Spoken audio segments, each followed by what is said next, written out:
Hi friends, welcome to biology for DSC. మనం previous వీడియోలో ప్రతిభావంతుల అభ్యసన మూల్యాంకన వ్యూహాలను గురించి డిస్కస్ చేసాం కదా. ఈ వీడియోలో మనం అభ్యసనంలో వెనకబాటుతనం మంద అభ్యాసకుల యొక్క మూల్యాంకన వ్యూహాలను గురించి డిస్కస్ చేద్దాం. ఒక విద్యార్థి తరగతిలోని తోటి విద్యార్థుల కన్నా తక్కువ స్థాయి విద్యాభ్యాసన ఫలితాలు కలిగి ఉంటే సాధారణంగా విద్యార్థిని ఆ పాఠ్యాంశ విషయమై వెనకబడిన విద్యార్థి అని అనడం పరిపాటి. ఒక విద్యార్థి తరగతిలోని తోటి విద్యార్థుల కన్నా తక్కువ స్థాయి విద్యాభ్యాసన ఫలితాలు కలిగి ఉంటే ఆ విద్యార్థిని ఏమంటాం మనము? ఆ పాఠ్యాంశ విషయమై వెనకబడిన విద్యార్థి అనడం సహజం అన్నమాట, పరిపాటి.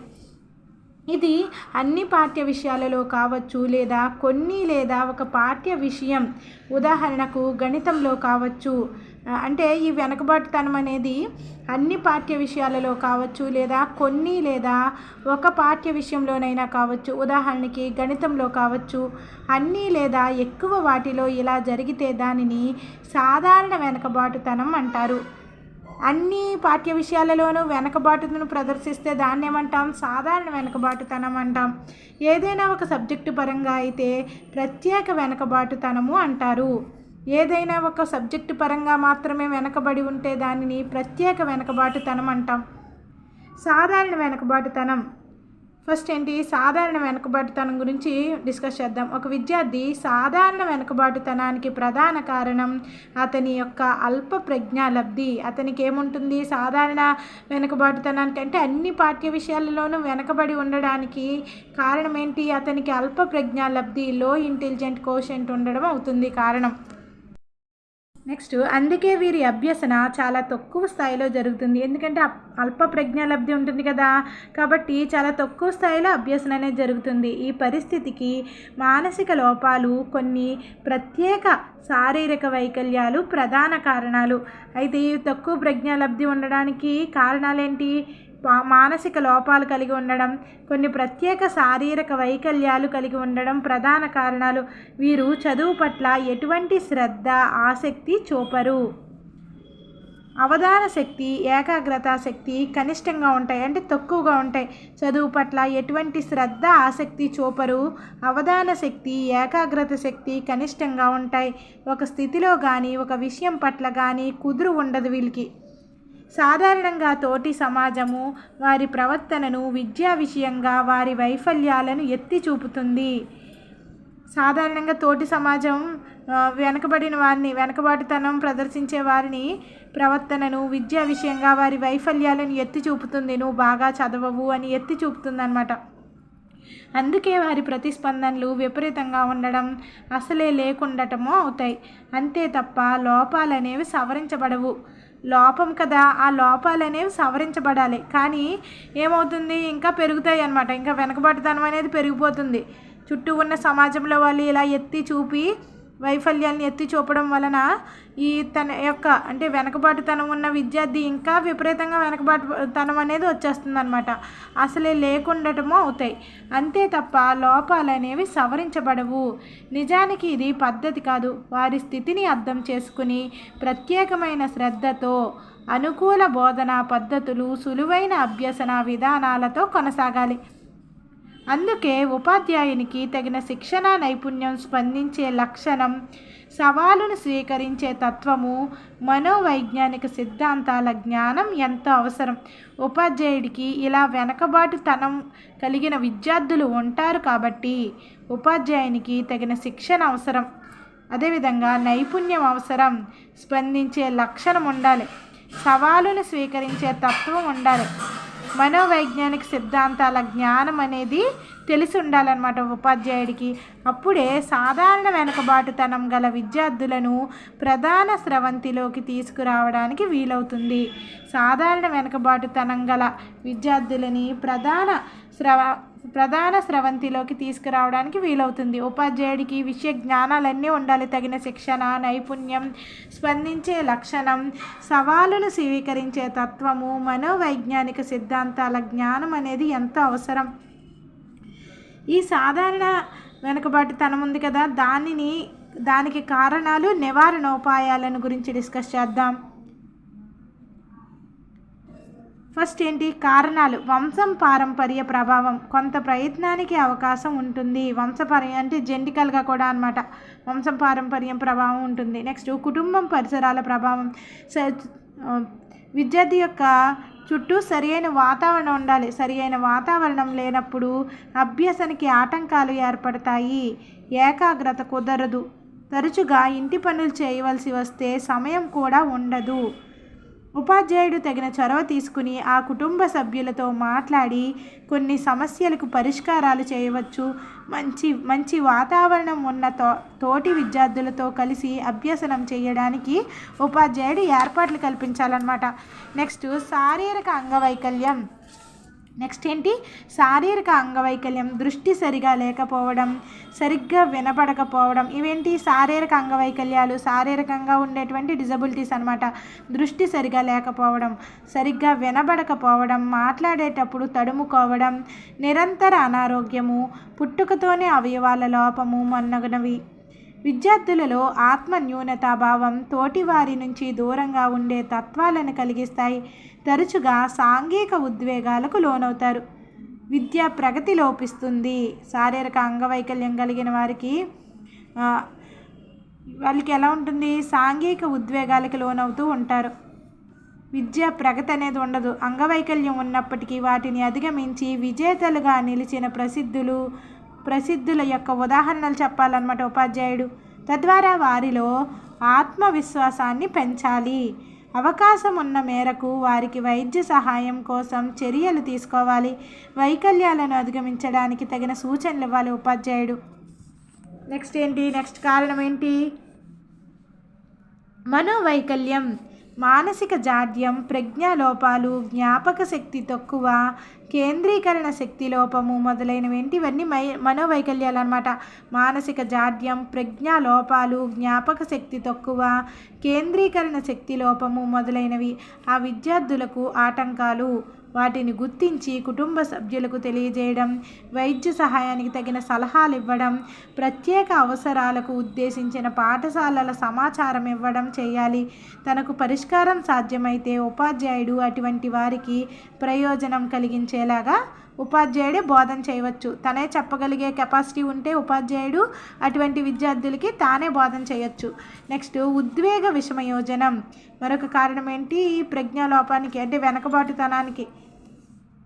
విద్యార్థులలో కొందరు సున్నిత స్వభావులు, కొందరు అసహనపరులు, మరికొందరు ఉద్రేకపూరితులుగా ఉండవచ్చు. వీరందరికీ తమ ఉద్వేగాలపై సరియైన నియంత్రణ ఉండదు.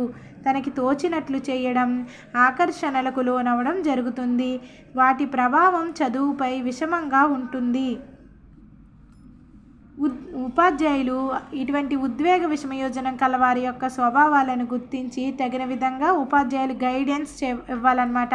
శారీరక మానసిక మార్పుల సహజత్వము, నైతిక విలువలు, నేను అనే భావన నుండి మనం అనుభవానికి ప్రాధాన్యత, కళలు, ఆటలు మొదలగు వాటిలో ఆసక్తి పెంచుకోవడం వంటి విషయాల ద్వారా వారిని సమతులనం చేయాలి. నెక్స్ట్ సమవయస్కుల ప్రభావం, మాధ్యమాల ప్రభావం. విద్యార్థులపై మిత్రులు, సమవయస్కులు అంటే ఎవరు, మిత్రులు అన్నమాట, తోటివారు. మాధ్యమాలు అంటే ఈ కంప్యూటర్, ఇంటర్నెట్, సెల్ ఫోన్, ఇవన్నీ మాధ్యమాలు అన్నమాట. విద్యార్థులపై మిత్రులు, TV, computer, internet, cell phone, సినిమాల ప్రభావం చాలా ఉంటుంది.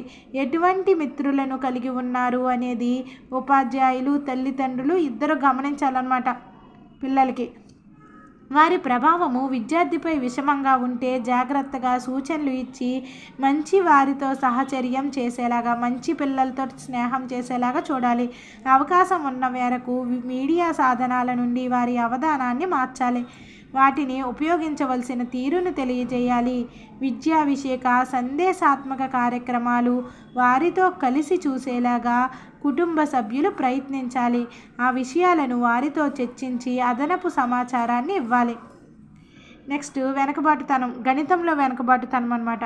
కొందరు విద్యార్థులు దాదాపు అన్ని సబ్జెక్టులలో మంచి ఫలితాలను పొందుతూ ప్రత్యేకించి ఒక సబ్జెక్టులో మాత్రం విఫలమవుతారు లేదా కనీస ఉత్తీర్ణత పొందుతారు. సాధారణంగా గణిత విషయంలో ఇలాంటి సందర్భాలు ఎక్కువగానే ఉంటాయి. అనగా అన్ని సబ్జెక్టులలో సరి అయిన లేదా అధిక సామర్థ్యాలు ప్రదర్శిస్తూ గణితంలో మాత్రం ఆ సామర్థ్యాలకి ఏమాత్రం సరిపోలని తక్కువ స్థాయిలో సామర్థ్యాన్ని కనబరుస్తారు. వారి అభ్యసన స్థాయి కూడా అలాగే ఉంటుంది. ఇలాంటి ప్రత్యేక వెనకబడితనం ఎవరికి వారికి వ్యక్తిగతం అనాలి. ఇటువంటి అంటే ఇది సాధారణ వెనకబాటుతనం కాదు కదా. ఒక సబ్జెక్టులోనే వెనకబడి ఉంటే ఏమనుకున్నావు? ప్రత్యేక వెనకబాటుతనం అన్నాం. ఇది ఎవరికి వారికే వ్యక్తిగతం అన్నమాట. ఇది గణితాన్ని గొట్టు విషమంగా భూతంగా ప్రచారం జరిగిన సంఘటనలున్నాయి. గణిత శాస్త్రం పట్ల భయం, ప్రచారంలో ఉండే కొన్ని అభిప్రాయాలు, అశ్రద్ధ, ఇష్టం లేకపోవడం, ఉపాధ్యాయుల పట్ల వ్యతిరేకత, గణిత శాస్త్ర స్వభావము మొన్నగునవి కొన్ని కారణాలుగా విద్యార్థి అభ్యసన మందకోడిగా మారుతుంది. కొన్ని కారణాలు వచ్చేస్తాయి గణితంలో వెనకబాటుతనానికి, ఒక సబ్జెక్టులో వెనకబడి ఉండడానికి. గణితాన్ని విషమంగా, అది ఒక భూతంగా ప్రచారం జరిగిన సంఘటనలు ఉంటాయి. అదేవిధంగా గణిత శాస్త్రం పట్ల భయం, ప్రచారంలో ఉండే కొన్ని అభిప్రాయాలు, అదేవిధంగా అశ్రద్ధగా చదవడం, మ్యాథ్స్ అంటే ఇష్టం లేకుండా ఉండడం, ఉపాధ్యాయుల పట్ల వ్యతిరేకత, గణితం చెప్పే ఉపాధ్యాయుల పట్ల వ్యతిరేకత, గణిత శాస్త్ర స్వభావము మొదలైనవి కొన్ని కారణాలుగా విద్యార్థి అభ్యసన మందకోడిగా మారుతుంది. నిజానికి వెనకబాటుతనం, మంద అభ్యసన అనేవి వేరు వేరు భావనలే. ఈ వెనకబాటుతనం వేరు, మంద అభ్యసన వేరు. పరస్పరం సంబంధం కలిగి ఉండి ఒకదానికొకటి ప్రభావితం చేస్తూ ఉంటాయి. వెనకబాటుతనము వేరు, మంద అభ్యసన వేరు. వెనకబాటుతనము కానీ ఈ మంద అభ్యసన, వెనకబాటుతనము ఒకదాని మీద ఒకటి ప్రభావితం అవుతూ ఉంటాయి అన్నమాట. వెనకబడిన విద్యార్థి అను పదము మనస్తత్వ శాస్త్ర దృష్టిలో అంగీకరించాం. వెనకబడిన విద్యార్థి అను పదాన్ని మనం మనస్తత్వం అంటే మనం సైకలాజికల్గా వెనకబడిన విద్యార్థి అని అనకూడదు అనమాట. ఏమనాలి? మంద అభ్యసకుడు అనే పదము ఉపయోగిస్తాం. గణితంలో వెనకబాటుతనానికి గణితంలో ఆసక్తి లేకపోవడం, సామర్థ్యం లేకపోవడం, సరి అయిన బోధనా విధానం లభించకపోవడం. గణితంలో వెనకబాటుతనానికి కారణాలేంటి? గణితంలో ఆసక్తి లేకపోవడం, గణితంలో సమస్యల్ని సాధించే సామర్థ్యాలు లేకపోవడం, సరి అయిన బోధనా విధానం లభించకపోవడం, ఉపాధ్యాయుని అనుచిత ప్రవర్తన, వ్యక్తిగత అవధానము, దస్తూరి, గైర్హాజరు అంటే మానేస్తూ ఉంటారు కదా స్కూల్కి, బదిలీ సమస్యలు, గణితం పట్ల సరి అయిన దృక్పథం లేకపోవడం అనేవి వ్యక్తిగత కారణాలు. ఇంతకుముందు మనం చర్చించిన సాధారణ వెనుకబాటుతనం కారణాలు కూడా ప్రభావాన్ని చూపుతాయి. ఇప్పుడు గణితంలో వెనుకబాటుతనానికి కారణాలు, నివారణోపాయాలు తెలుసుకుందాం. ఫస్ట్ ఏంటి? గణితంలో వెనుకబాటుతనానికి కారణం ఏంటి? అనాసక్తి. ఫస్ట్ ఒక విషయం నేర్చుకోవడానికి దాని యందు ఆసక్తి చాలా అవసరం, ఇంట్రెస్ట్ ఉండాలి. బోధన అభ్యసన పద్ధతుల లోపాలు నేర్చుకోవడం కష్టం. బోధన అభ్యసన పద్ధతుల లోపాలు నేర్చుకోవడం కష్టం. విషయాలుగా గాబరా కలిగించేవి అనే అభిప్రాయాలు, తమ అవసరాలకి సరిపడినది కాదు అనే భావము, కొందరు మేధావులు చేసే విషయంగా గణితాన్ని భావించడం అనేది దాని పట్ల అనాసక్తిని కలిగిస్తాయి. ఇవే కాక తల్లిదండ్రుల కోరికలు, సాఫ్ట్వేర్ ఇంజనీర్ వల్ల తప్పనిసరి ఒత్తిడికి గురి కావడం, తల్లిదండ్రుల కోరికల వలన తప్పనిసరి తల్లిదండ్రులు ఒత్తిడికి గురి చేస్తూ ఉంటారనమాట. నువ్వు సాఫ్ట్వేర్ ఇంజనీర్ అవ్వాలి అలా అనమాట, సాఫ్ట్వేర్ ఇంజనీరింగ్ చదవాలి అని. ఉపాధ్యాయుడు ఆసక్తికరంగా బోధించకపోవడం వంటి అంశాలు అనాసక్తికి కారణాలవుతాయి. అనేక పరిశోధనలు పాఠశాల స్థాయిలో విద్యార్థులకు సబ్జెక్టులపై ఆసక్తి ఉంటూ ప్రత్యేకంగా ఉండదని, అది ప్రధానంగా ఉపాధ్యాయుని పట్ల వారి యొక్క ఆసక్తికి అనుగుణంగా ఉంటుందని నిరూపించాయి. అనేక పరిశోధనలు పాఠశాల స్థాయిలో విద్యార్థులకు సబ్జెక్టులపై ఆసక్తి అంటూ ప్రత్యేకంగా ఉండదని, అది ప్రధానంగా ఉపాధ్యాయుని పట్ల వారి ఆసక్తికి అనుగుణంగా ఉంటుందని నిరూపించాయి. ప్రత్యేకంగా ఆసక్తి అనేది ఏం ఉండదు, ఉపాధ్యాయుడు బాగా చెప్తే వాళ్ళు కనెక్ట్ అవుతూ ఉంటారనమాట. అంతేకాకుండా ఈ అంశము గణిత విషయంలో చాలా ప్రభావం కలిగి ఉంటుంది.